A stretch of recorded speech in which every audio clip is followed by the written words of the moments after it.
you know, just to know, I mean, he was just flabbergasted when Inglourious Basterds came out and Brad Pitt was in the movie, because we knew, you know, there was going to be a great film because you got Brad Pitt, who's a great actor, and you got Quentin Tarantino, who's a great director, and you get those forces together, and it's great. I'm waiting for George Clooney to pop up in a Quentin Tarantino movie because I want to see them work together again because they worked so well in together in From Dusk Till Dawn, which was a Robert Rodriguez film, but Tarantino wrote it and co-starred in it.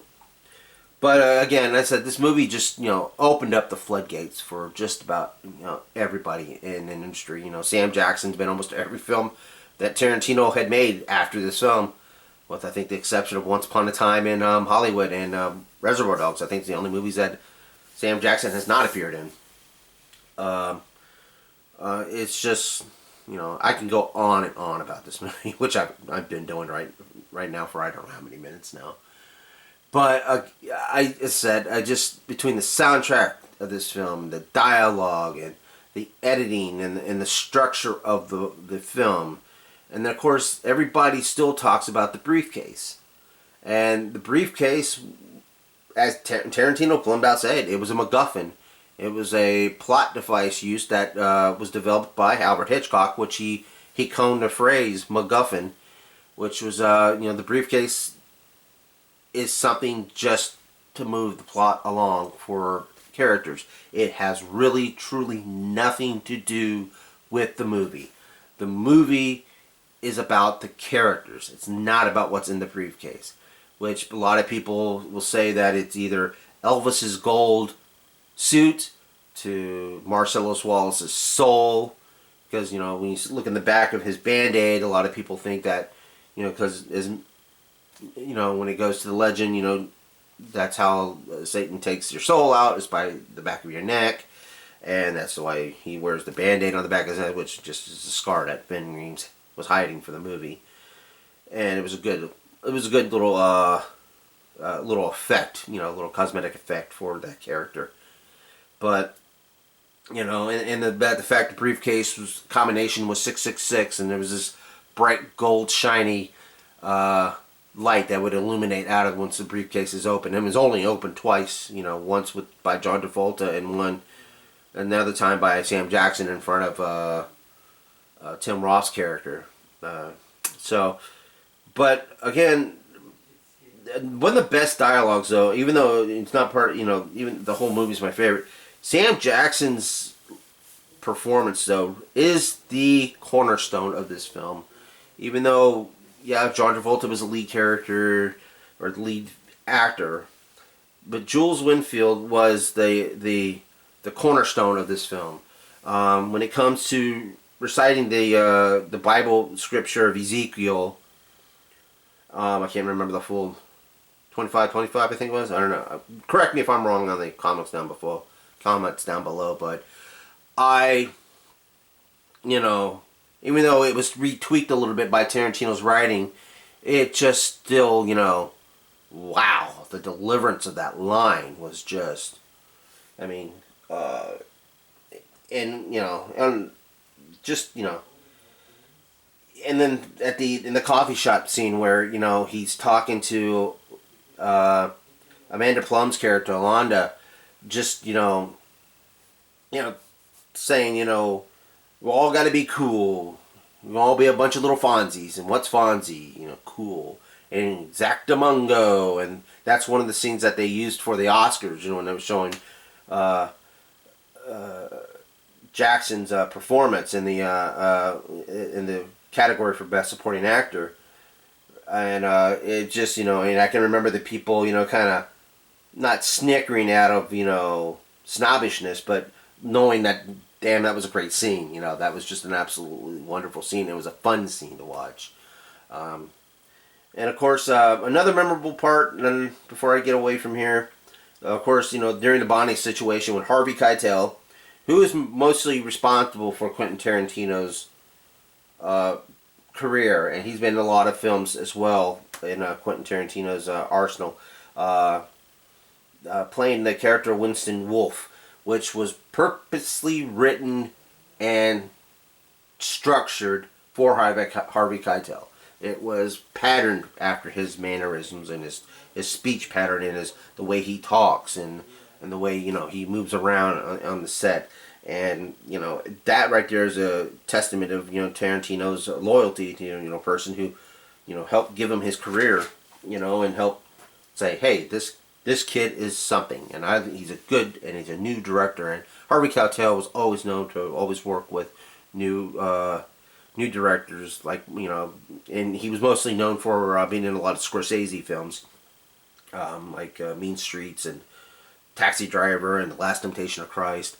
But it was, again, one of these watershed moments in film where you can say, that's how old I was. I remember the first time I saw that, and it was back that, you know, and it's one of those things where you can place yourself in the moment in time, and that's important when you're watching a film. That's important, and you've got to remember that. You know, people always talk about films being just silly little pictures, moving pictures.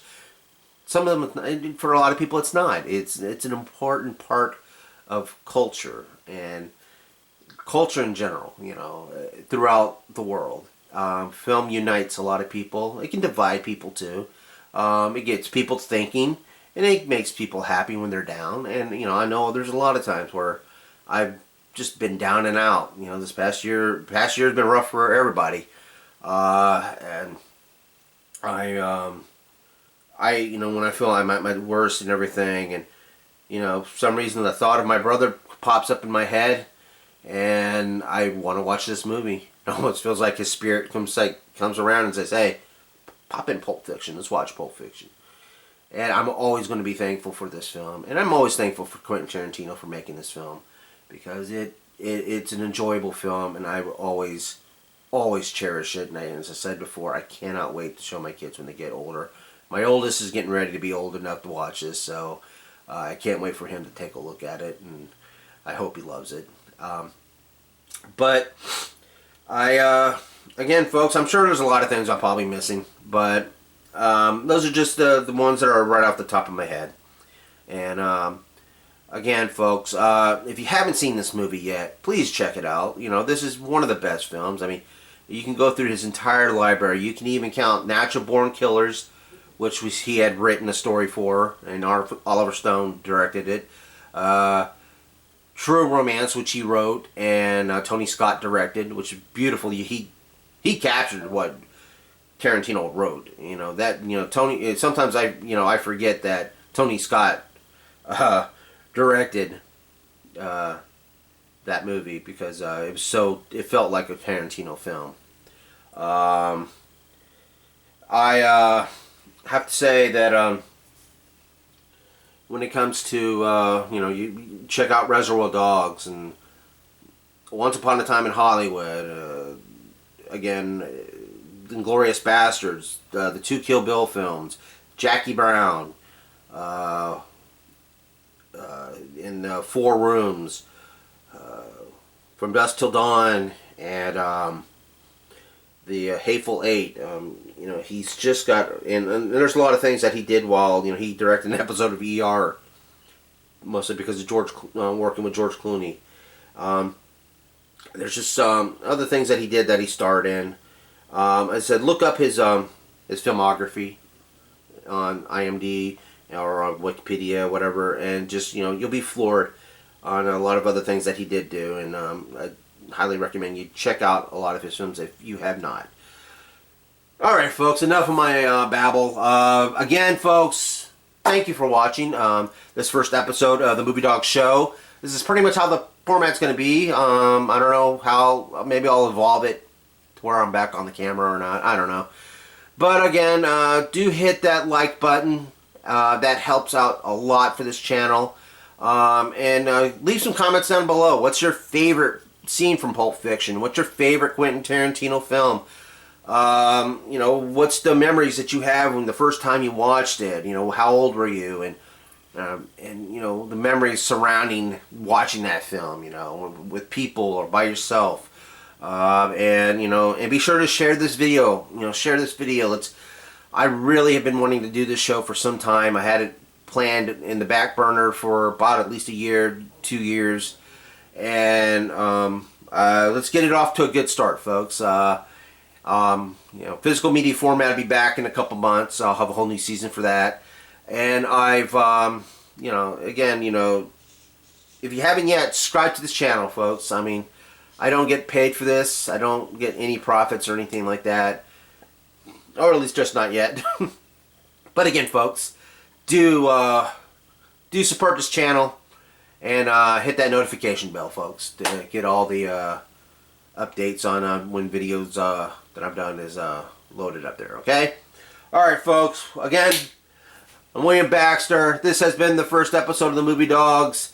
It's we're going to wrap it up into a doggy bag and put it aside in the fridge, folks. Again, thanks for watching, and please keep watching. Until next time, folks, bye.